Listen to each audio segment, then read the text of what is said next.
Around 3.4 million years ago, before the pyramids, Great Wall of China, and everything in between, hominins first entered what we now call the Stone Age, a prehistoric period during which stone, surprise surprise, was heavily used to create a variety of tools with an edge, percussion, or pointed surface. It's expanded across the entire world, moved between entire species and genera, and lasted for a mind-boggling amount of time, only officially ending in modern humans about 4,000 years ago, around 2000 BC, with the advent of metalworking. And while the Stone Age can seem very distant from the present, given how much we have progressed, it has nearly been our entire story, so to speak, as a species, as it is by far the longest technological era we've been in, and as a whole, it encompasses over 99% of our history. Yet, alas, we have as a world moved on from those simpler times, and depending on who you ask, we have progressed up about 8 different ages so far.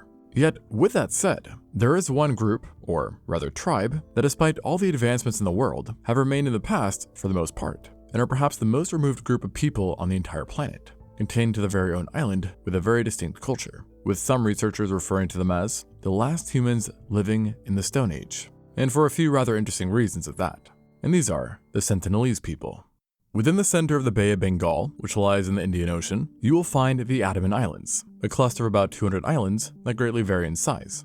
In all, these islands are home to over 300,000 people, who for the most part live lives that somewhat resemble the lives that you might find anywhere else on the planet. But on one of the smaller islands, known as North Sentinel, you will find a completely different story.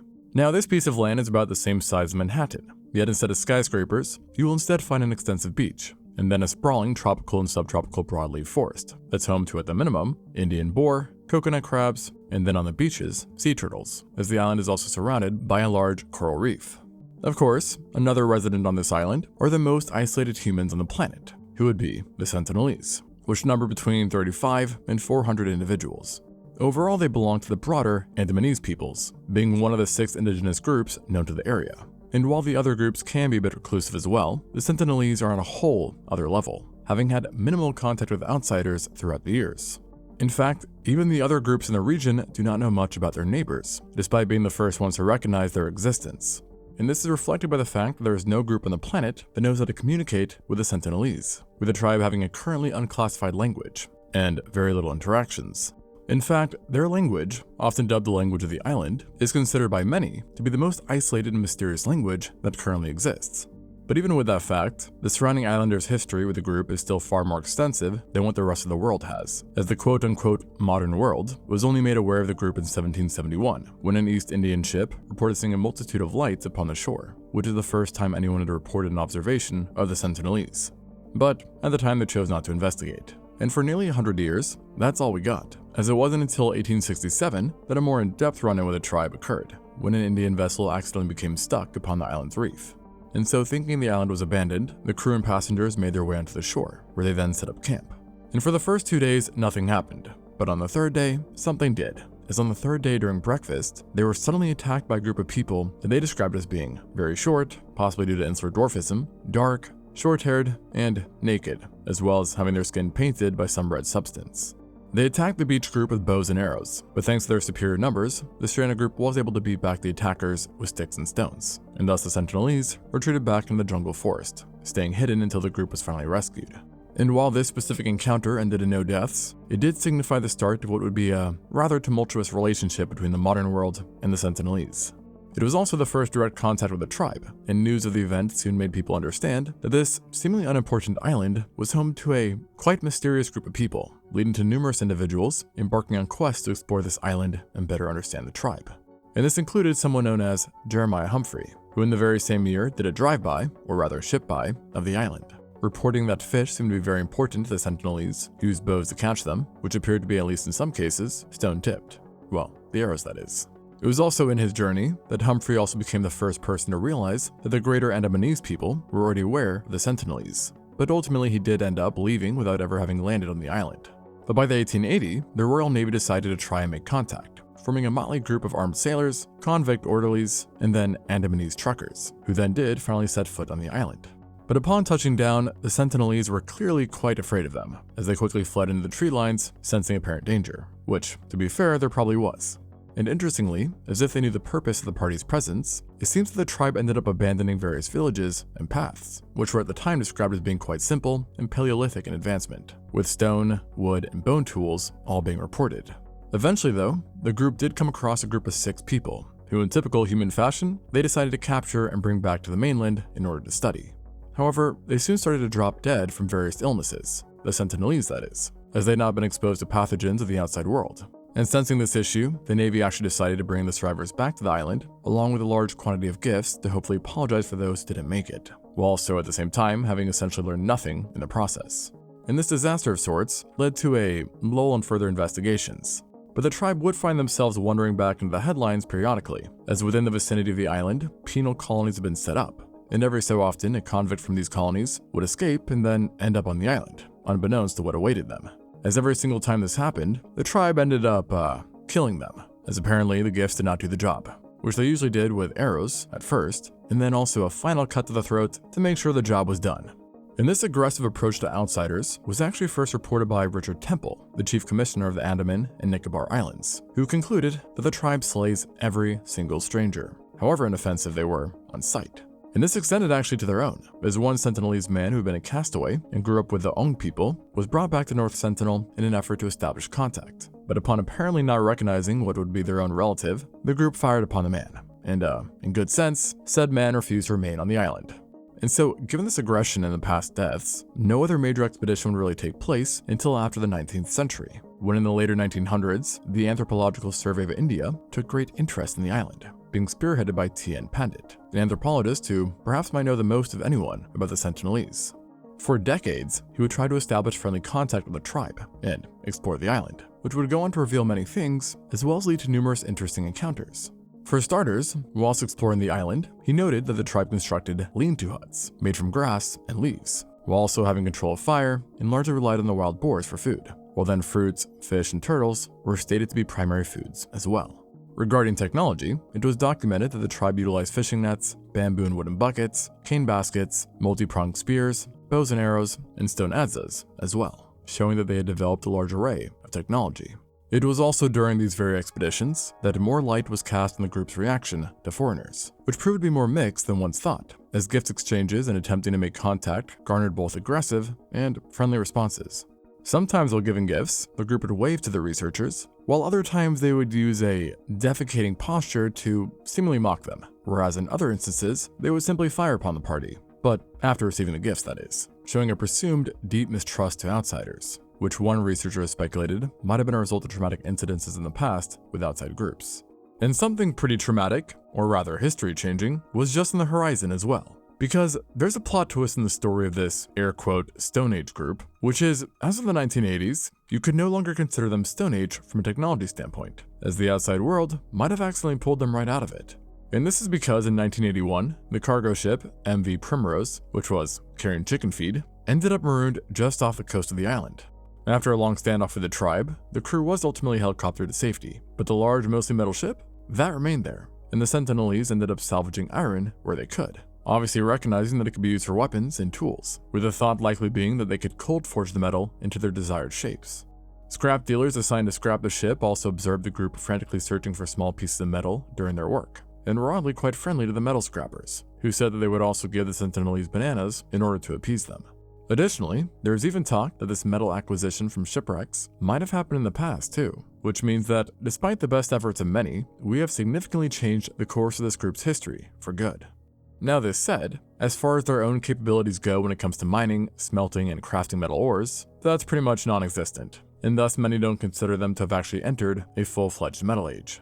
Plus, others still refer to them as Stone Age in the sense that at least one hypothesis has stated that their extreme isolation might have started a whopping 60,000 years ago, which, for reference, is before the last glacial maximum, which also means that genetically, there is a direct line between all of them and their pre-Neolithic ancestors who first arrived on the island, or at least that's the gist. And funny enough, it seems that post-shipwreck and scrapping, the group actually began to soften up just a smidge, maybe hoping for more of that sweet, sweet metal, and not the music that is. As it was only after the shipwreck that the outside world made the first peaceful and physical contact with this extremely isolated group. To be exact, in 1991, a new expedition, spearheaded by Madhumala Chattopadhyay, noted that for the first time, the Sentinelese approached with no weapons on them when they came to collect the gifted coconuts. Then later in the same day, a second visit found that the Sentinelese had now armed themselves, but disarmed themselves after one of the women amongst them forcibly pushed a man's loaded arrow downward, which prompted him to bury his weapons in the sand, and along with the rest of the present tribe, approached the research team unarmed.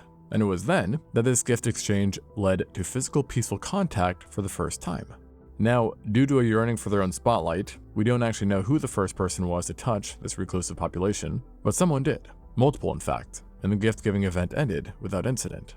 And so this experience partially spurred plans for more interactive programs with the Sentinelese, which included attempts to even plant coconut trees on the island, and trips for the purpose of physical contact. And no, not in that way. However, in 1994, the Indian government decided to scrap these programs and go for a deliberate no-contact policy, as the group started to become more reserved once again. And India didn't want people visiting the island assuming they were chill, and thus they made a rule stating that contact was only reserved for things such as thwarting poachers, defending against threats to the island, or natural disasters.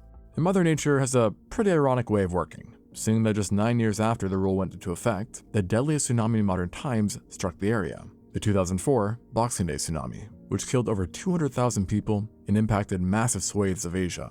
Unsurprisingly, given the ferocity of the waves and the size of North Sentinel, it was feared that the Sentinelese had been erased by the waves, and so multiple teams were sent to inspect the island using helicopters. But what they found was pretty surprising. The underwater earthquake that had preceded the tsunami, along with the wave itself, had seriously altered the island, with its seafloor rising up by almost 5 feet, causing coral reefs to just jut into the air and destroying the island's shallow lagoons, which were the tribe's most essential fishing grounds. Meanwhile, the island had been temporarily split into 3 different sections, which based on observations, did in fact also divide up the population, with 32 Sentinelese being visibly scattered from one another.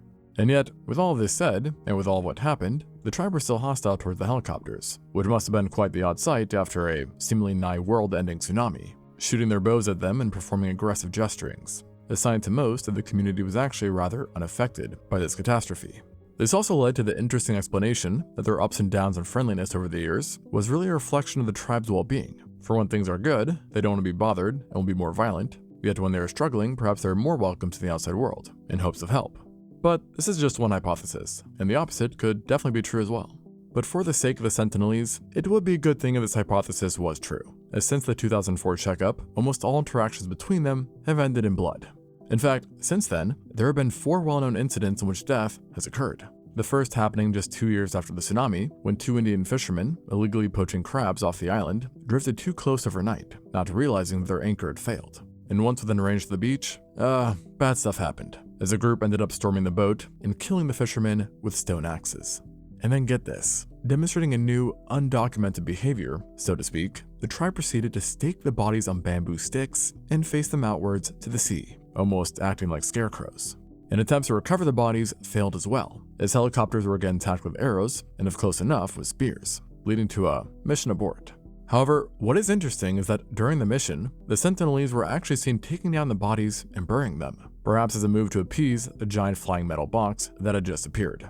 And for the next 12 years, there was no incident, with people having apparently learned to steer clear away.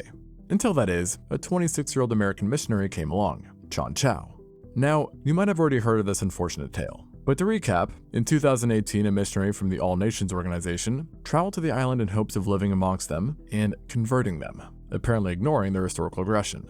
And so this led to not just one, but multiple attempts by him to reach the island. And during this time, Chow actually documented some of his interactions, stating that the group communicated using lots of high-pitched sounds and various different gestures, while attempts to speak to them was often met with laughter. He later would write that the group seemed to react with amusement, bewilderment, and hostility, all at the same time in reaction to his presence.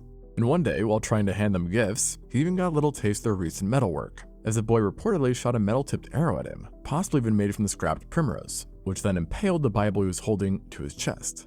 Now for most, this would be a pretty lucky warning and a sign to never return to the island. But not for Chow, who some days later made a final visit, where he told fishermen aiding his travels to leave without him. It's not known exactly what transpired after this, but we do know that Chow was killed, as the next day the Sentinelese were spotted dragging his body along the shore. And unfortunately in 2023, more deaths would occur on this island, as this time 3 fishermen are believed to have been marooned on the island and then were promptly killed by the tribe. And so with all this said, it may come as a surprise that there are those that would seemingly still risk their lives visiting this island for funsies, such as the Ukrainian-American YouTuber Mikhailo Polyakov, who made an unauthorized landing on the island and filmed a YouTube video in which he supposedly left a Diet Coke and coconut behind. So, not exactly the brightest idea, but at least it survived. And while our knowledge on this tribe remains next to none, given the small amount of productive contact we've actually had with them, I don't really know if I want to learn more about them via YouTubers or anyone else showing up and shoving a camera down their throats. But who knows, maybe someone will voluntarily leave in the future and we'll finally know more about this isolated group of people. Thanks for watching, and until next time.